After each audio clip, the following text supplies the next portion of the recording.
You hand over $5 for a medium coffee. You take that first sip in your car. It's burnt, or watery, or tastes like they cleaned the machine with dish soap and forgot to rinse. You just paid restaurant appetizer money for something that tastes worse than gas station coffee. The worst part? You knew the name. You trusted the brand. Big mistake. Today we're ranking America's biggest coffee-to-go chains, from worst to barely acceptable. And I'll tell you the only two that actually deserve your money. We're not talking about food safety scores or corporate ethics here. This is pure consumer experience. Consistency, taste, value. Whether the coffee you get on Monday morning tastes anything like what you got on Thursday, and whether you're paying luxury prices for bottom-shelf quality. I pulled thousands of customer reviews, Reddit threads, and real-world experiences. The patterns are impossible to ignore. Some of these chains have completely lost the plot.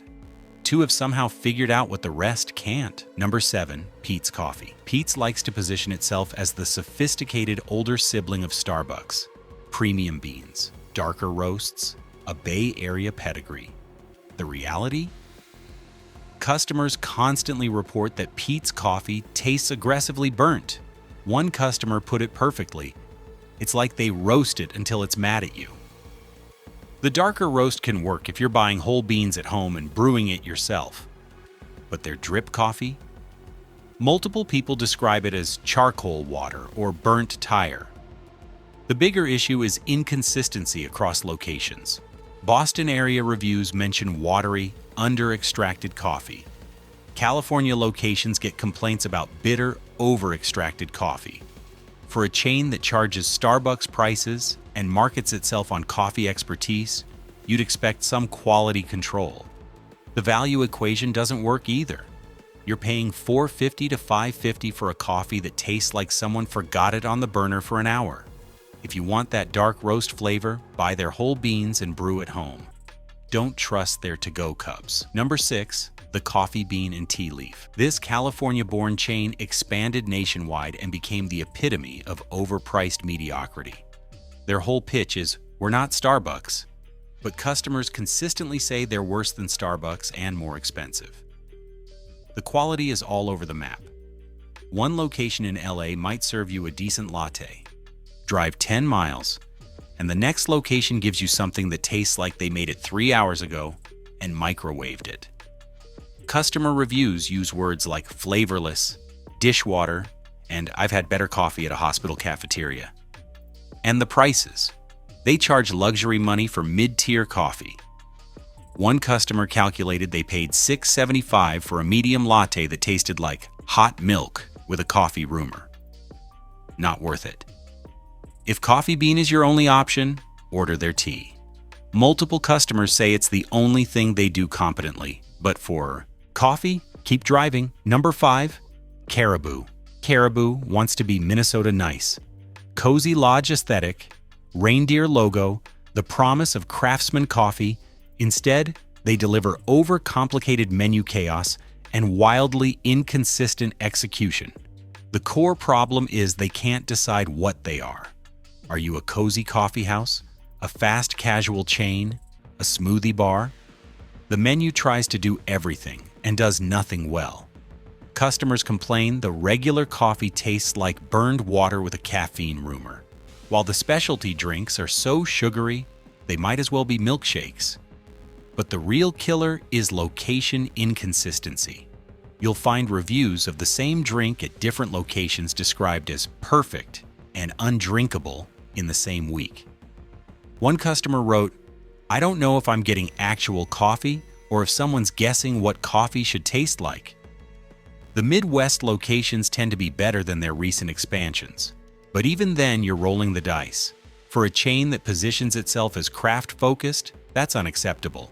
Consistency is the bare minimum. Number 4, Tim Hortons. In Canada, Tim Hortons is an institution. In America, it's a cautionary tale of what happens when a coffee chain forgets how to make coffee. The decline is real and documented by thousands of disappointed customers. People who grew up on Tim Hortons in Canada cross the border and can't believe how bad the American locations are. The coffee tastes thin, watery, and almost sour.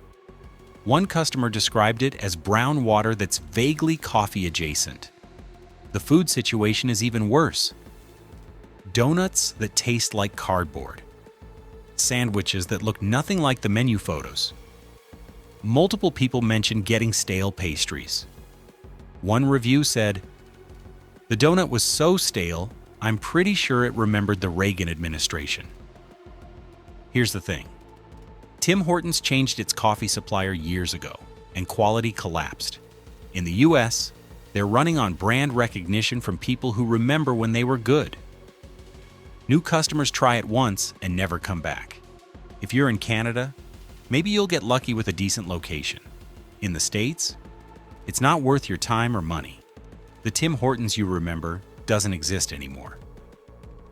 Before we get to the top 3, yes, one of them is probably in your town. Drop a Jack Jerk coffee ranking in the comments if you're surprised by any of these so far. And if you've had a nightmare experience at any coffee chain, I want to hear about it. Now let's talk about the worst of the worst. Number 3, Dutch Bros. This is where I'll lose some of you. Dutch Bros has a cult following.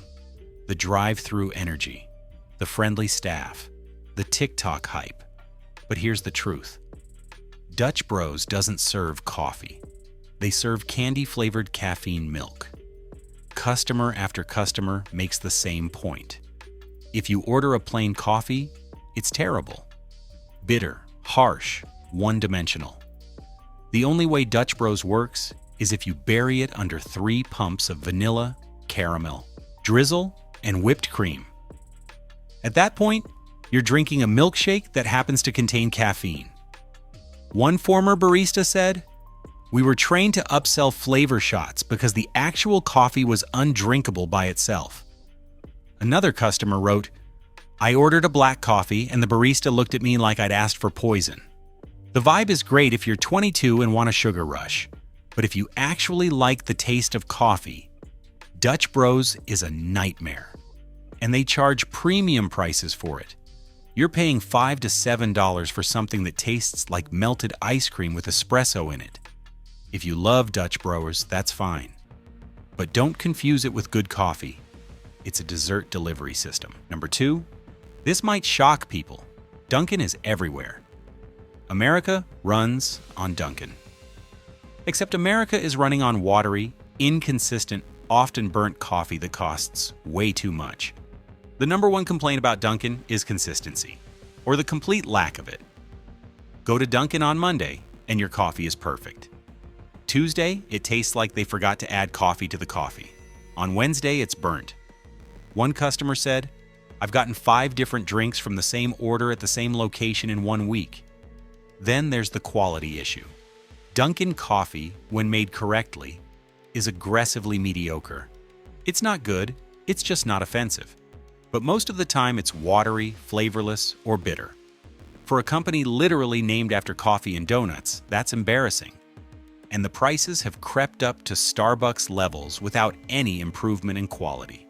You're paying $4 to $5 for something that tastes like break room coffee. The donuts aren't even good anymore. They're mass-produced, shipped frozen, and taste like sweetened foam.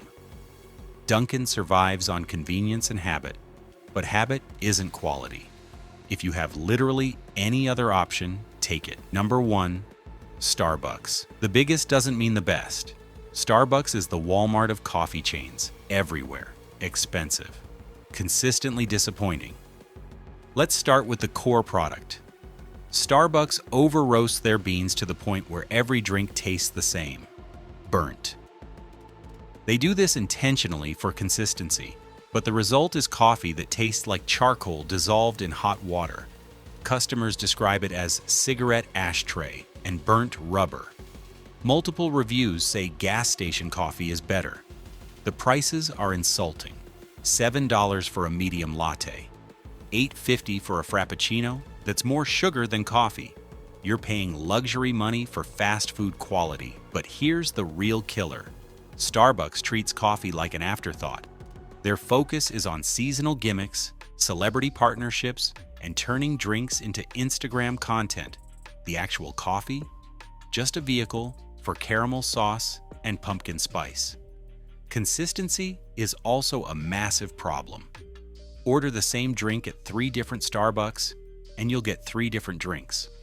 Staffing issues, training cuts, and high turnover mean you're gambling every time. One customer said, "I've had the same drink made 10 different ways. None of them were good." For what Starbucks charges, you could buy premium beans and a quality grinder, and make better coffee at home for a month. Stop paying $8 for burnt milk with a shot of espresso in it. You deserve better. Now for the good news. 2 chains actually get it right. Worth it number 2. Black Rock Coffee Bar. Black Rock started in Oregon and slowly expanded across the Northwest and Southwest.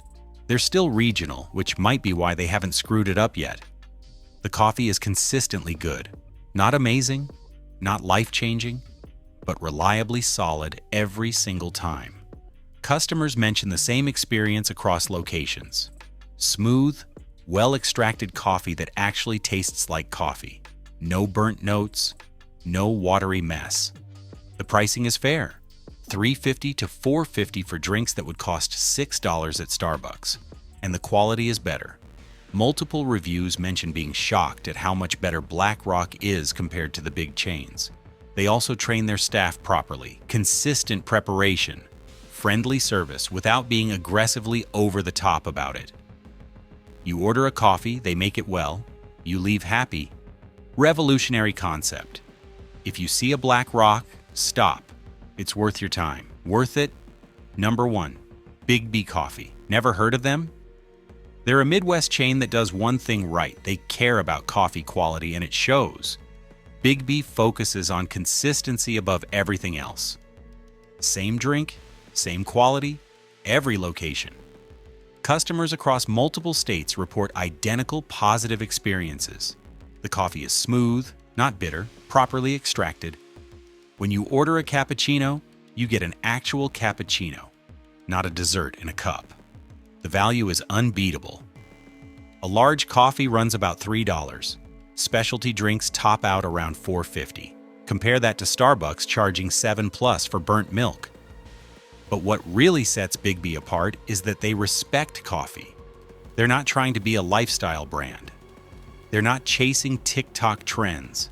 They roast quality beans, train their people properly, and serve good coffee at fair prices. Customer reviews use words like consistent, reliable, and actually taste like coffee should. One customer wrote, "I drove past Starbucks to go to Biggby and saved $3 for better coffee. Why doesn't everyone do this?" Because Biggby is still mostly regional. But if you're in the Midwest or Southeast and you see one, that's your spot. They're what coffee chains should be and rarely are.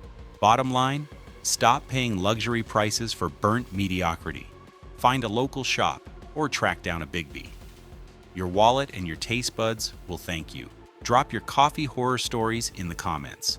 And if you've got a local chain that beats the big guys, I want to hear about it. See you next time.